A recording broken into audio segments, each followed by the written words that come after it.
Alright guys, welcome back to the next module of the Da Vinci program. I wanted to say thank you for staying with me on this one. This is going to be an interesting one today because we're going to be talking about ranges and how price moves between ranges, how to basically understand when to use ranges and, basically using the different components of ranges basically. Alright guys, so this is a very, very important bit because a lot of you will talk to me about directional premise and understanding where price is going and how to understand where price is going in the future.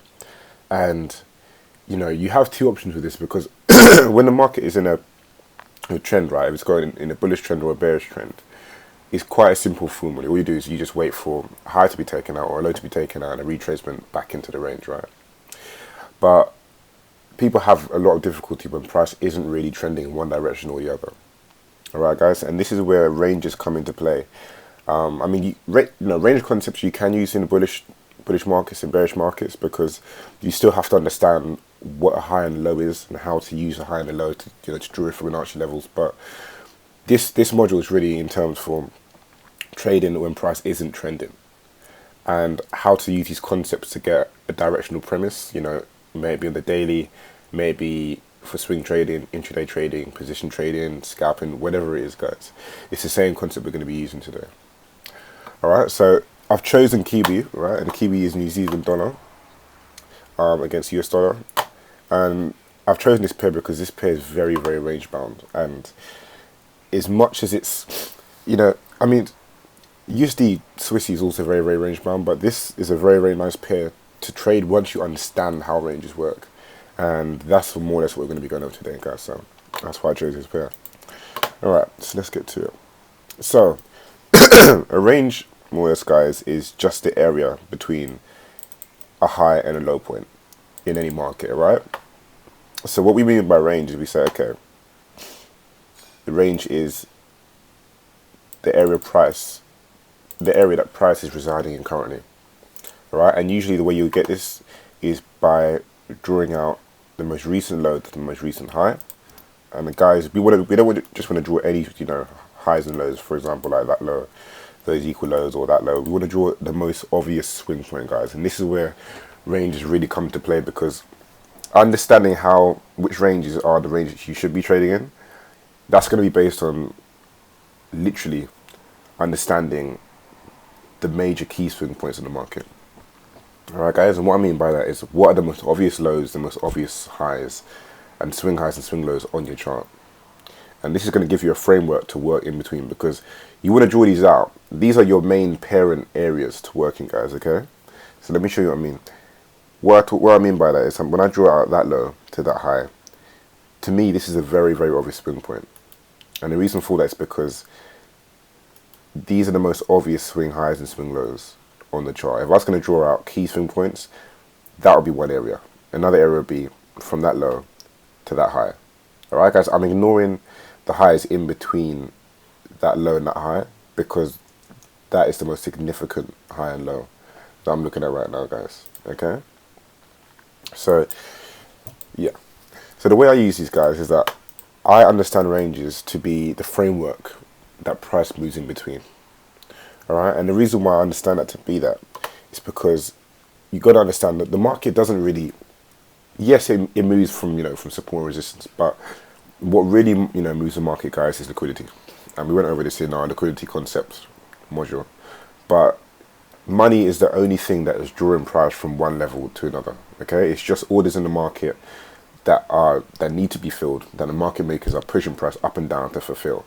That is the only thing that is moving price from that high, right down to that low, right there. Okay, guys, that is the only thing that is going on. So, to be able to trade in these conditions, guys, the only thing you really need to understand is where the money is in the market. That is the only thing you really need to understand, guys. And this is the reason why we draw highs and lows out and key swing highs and lows as ranges, because as we know, there is liquidity above and below range highs, swing highs, and swing lows, guys. Alright? This is the first reason why we draw these out. So in this situation, guys, what I'll be looking for is if I wanted to trade or get any directional premise for a range bound market, what I would be doing, guys, is that I would say, okay, I've got my high and I've got my low marked out now. Okay. What I'll then be doing is saying, okay, if price is not trending in one direction, i.e., it's not respecting bullish blocks or bearish blocks in one continuous direction, then what price will tend to do is it will just literally take out highs and lows in between the range and on either side of the range, guys, alright? So what it's doing is it's seeking liquidity on either side of the range. May it be the high, may it be the low. But it's moving between these two price points to fulfill orders. Okay, guys? That's more or less what it's doing. So, in this situation, guys, this is the most current range that we have. From that high, from that low to that high. Now, what this allows me to do is that because I know this market isn't trending at the moment, what I'll be doing is I'll be marking out my areas of liquidity. Alright, guys? So I'll be marking out areas on the chart where price most likely will be drawn to because there is some form of liquidity. May it be a high or low, may it be a void, may it be a gap in the market. Alright, guys? Those are the three types of liquidity that I use personally. And that's what I'll be drawing out. So in this situation, guys, if I was going to trade, I say, okay, we have a new high that's just been formed in the market. Alright, we printed out a new structure high because this high here was taken out and the market then went on to form a new structure high. Alright, guys, so instantly we know once that high is printed in, there is liquidity above that high. So once the market is printed a new high, where is it going to seek?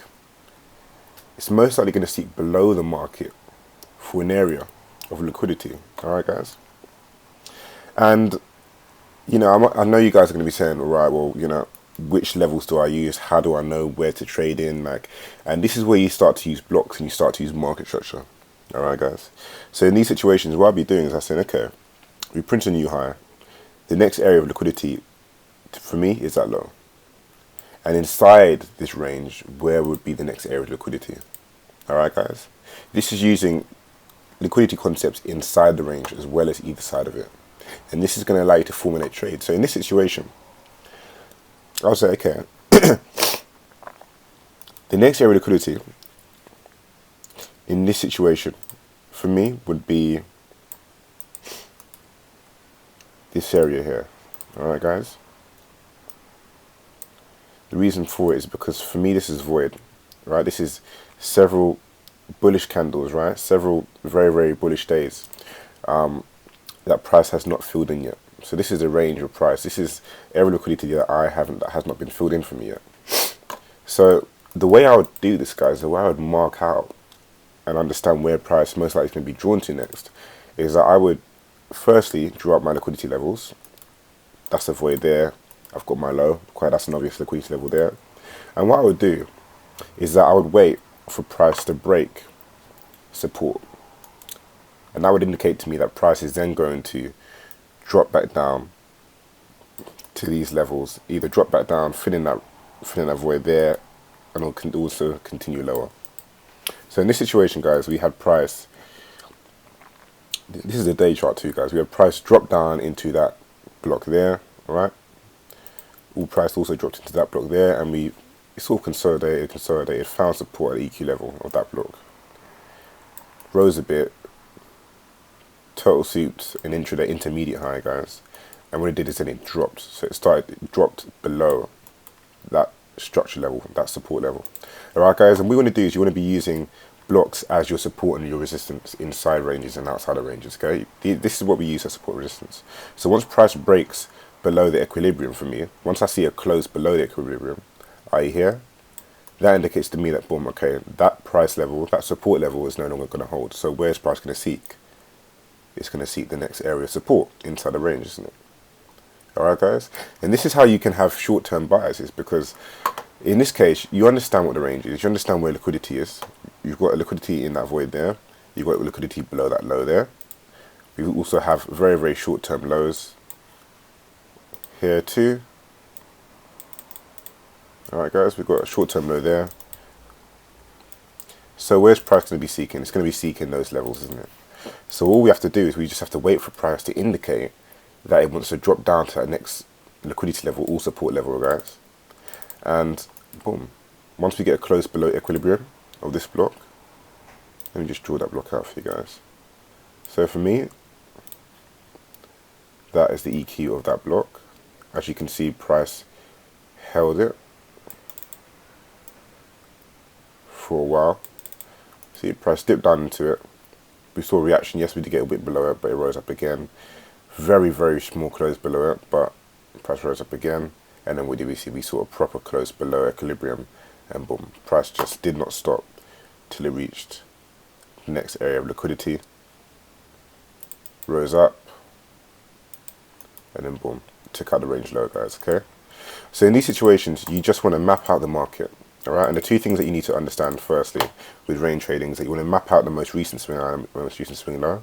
That's going to give you the liquidity levels on either side of the market.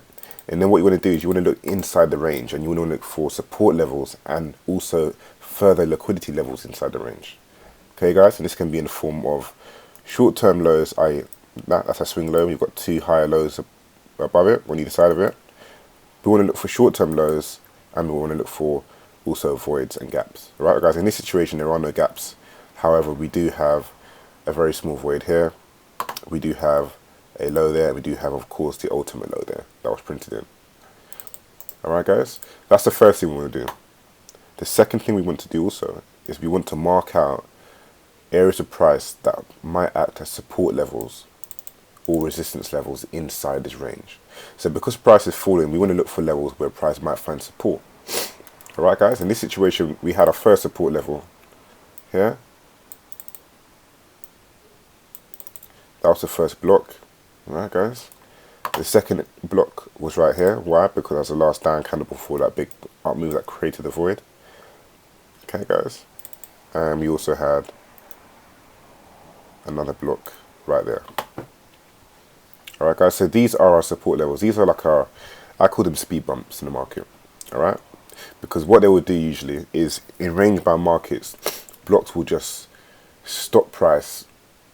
You know, it'll stop price very, very short term, and then price will just continue to take out the range low. So what this will do is this will allow us to have short term targets inside the range. So if we want to get short, and we got short after, let's say this is the daily chart, so price broke below that EQ, that level, and then we got short. That would be the next area I'm targeting first. Why? Because that is the most viable area to target. Like it's almost a guarantee that price is going to find some sort of resistance, or some sort of support there, guys. And the reason why I'm saying that is because, yes, you can target the lower of the range, and in this case, it would have taken that out. However, if we are short-term trading, guys, you want to go for the low-hanging fruit. You want to go for setups that you are more than likely to achieve. All right, guys. So what I'd be doing is, yes, I would have that level marked out as an area that price could reach for. However, what I would also be doing is looking for shorter term areas inside this range that price is going to reach for first. That would have been my first area. That would have been my second area. That would have been my third area, that low. And that would have been my fourth area, guys. Okay, so what I'm doing is I'm mapping out the market to an extent where I'm looking to see where price is going to find support and where price is also reaching for in terms of liquidity. And doing this, guys, it will allow you to have a very, very short term bias. It will give you a very, very, when the market isn't trending in one direction, it will allow you to be able to trade in a direction and understand where price is going short term and maximize on that, either intraday or even if you're taking a 4 hour setup, guys, you could have dropped down to a 4 hour chart, and what you could have done is waited for price to give you a retest in the form of a breaker or a block. Okay, guys. So in this situation, once we've got that big break below, okay, price took out those swing lows, also took out that low right there, guys. Boom, we saw a retracement back into this breaker. All right, guys, and that's a breaker because it's the last down candle before the up move that took out that high right there. Okay, and as you can see, once price broke below that, where did it rise to? It rose right back up into that area. Boom. That was a shorting opportunity there, and boom, you could have got 140 pips out. See, guys, what level is this? This is the same level that we marked out on the daily chart. It's a daily block, and Now they're giving you a short opportunity right there. Okay, that's 140 pips just from understanding the range, just from understanding where price is within the range. Okay, guys, you don't really need to be doing too much. It's very, very simple. You just understand where price is going, you map it out, and then you use your entry requirements to get an entry. And use proper risk management, guys. And that is literally it. That's that's 140 pips that you could have made. Even if you're gonna take a bit, be a bit cheeky, that is 147 pips you could have made, guys. If you're literally shorting it down to that block there. Okay, guys? And that is the range that price wanted to fill in. That is the void that we had in price. So price filled in that void, came down to that support level, and as you can see, look, it consolidated there. After it reached the level, what did it do? We saw subsequent down candles, and once price has reached its target, it consolidated and it paused a bit. Okay, guys, it paused, rose up, and then continued down. So this is the importance of understanding the range you're in, guys, because it will help you a lot to understanding, where to trade, giving you a directional premise, and also allowing you to have comfort in your trades and not be stressed because you already understand where price is reaching for on a very methodical level. You know what types of liquidity it's reaching for. You know what types of blocks price might be reaching for. And then you just target them. Alright, guys? So in this situation, price did take out. After a while, did come and take out the range low. However, I just want you guys to see something as well, because this also gives us another opportunity. So after price took out that block there, it dropped down further, rose up a bit. Okay, came into support level over here, and then we saw further downside till it took out that low right there. So in other words, guys, price took out the low of the range, and what it did is that it took out the low of the range, and then it boom, retracted back up, so it did not close below the low of the range. Did dip back down again, did close below it, but then it rose back up, and it went on to break that structure high. So in this situation, guys, what this allows us to do, this also gives us more framework to understand, okay, I wouldn't, alright, in this situation, guys, I'm not saying to take a long position from that low. Of course, we're going to wait for confirmation, because price could indeed take out that low, pull back into that, and we could have got another shorting opportunity, and price could have continued lower from that block there, and we could have seen more downside potential. However, in this situation, what we saw instead is that we saw price take out a structure high. Okay, guys? Price took out this high right there through that wick, and then what did it do? It pulled back down into that breaker. So what I'm trying to explain to you guys here is that once you understand the range that price is working within, it's very, very simple to understand where it's going to be reaching for. If price is taking liquidity out of the market at that low, which is the most, that's the ultimate low, the ultimate swing point, and it pulls back into the range, then what we can start doing is saying, okay, liquidity on the bottom side of the market has been neutralized.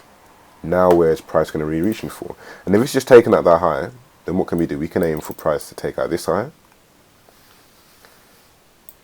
And then what we can do is just aim for further liquidity levels on the upside. Alright, guys? And it's as simple as this. You just want to mark out where liquidity is on the upside in the form of highs. And this is all inside the range, guys. So we're all still working inside the range. We're not going anywhere else. We're still working in this frame of price. And once we see price break that high, and it retraces back into this breaker right here, guys, where is the next place that price is going to be reaching for? Most likely that high. Most likely to fill in this void now. That's also a void. So that is going to also have liquidity inside it. And also that high, and then of course the ultimate higher. And as you can see, guys, what we see is that the price did pull back inside the range. So it's indicating that price wants to stay inside the range. And then we saw a structure high taken out.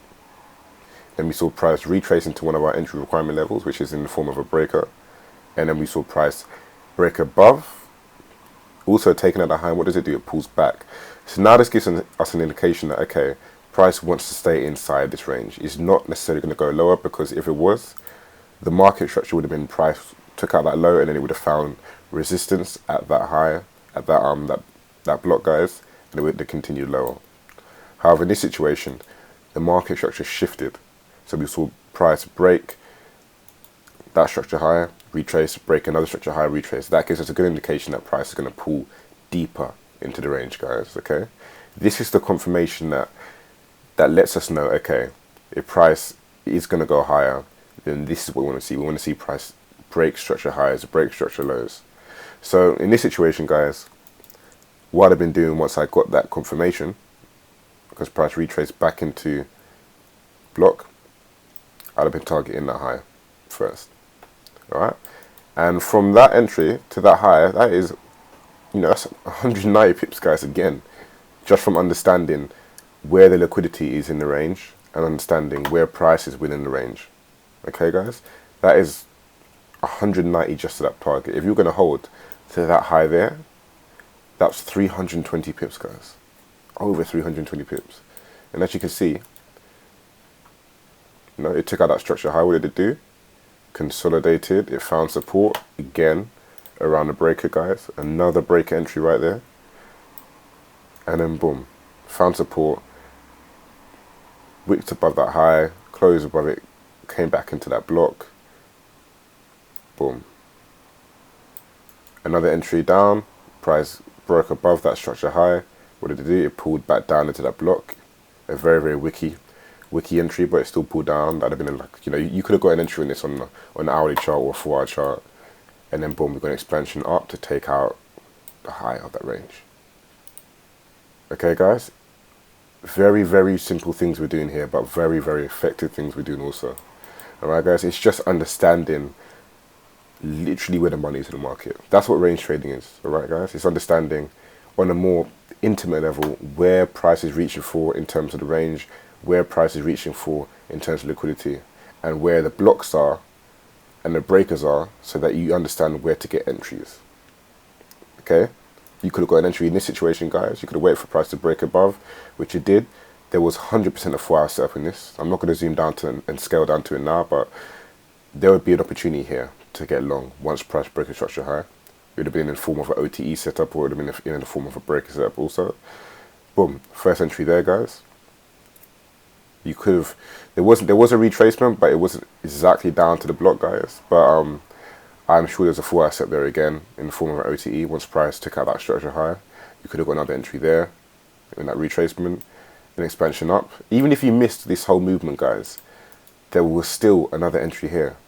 Once price broke above that level, see, it broke and closed above that level, we got a drop right back down into that breaker.